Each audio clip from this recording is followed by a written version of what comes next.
Kuna mambo kwenye swala unayoswali, ikiwa ni pamoja na hii swala ya magharibi, wewe sio lazima ufanye.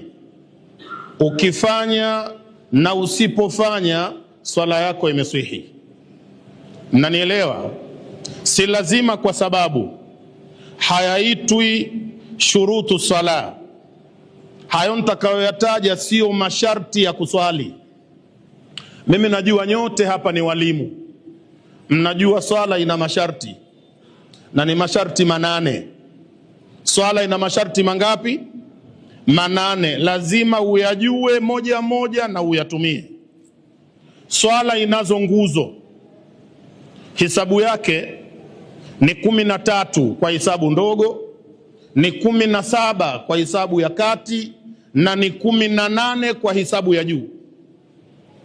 Hayo ya nguzo na masharti utakapoacha, swala itaharibika.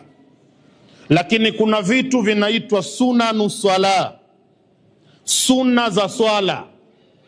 Ukifanya hiyo sunna umepata thawabu, umeongeza mfuko wako wa thawabu. Lakini ukiacha, swala yako imeswihi. Mimi nitashughulika na hayo. Kwa nini? Kwa sababu ya uelewa mbaya uliopatikana kwenye baina yetu. Kuna watu wanafanya miongoni mwenu kwenye swala mambo wanaamini ni wajibu kwenye ile swala, kumbe si wajibu kamwe, ni mambo ya sunna. Sio, mnanielewa?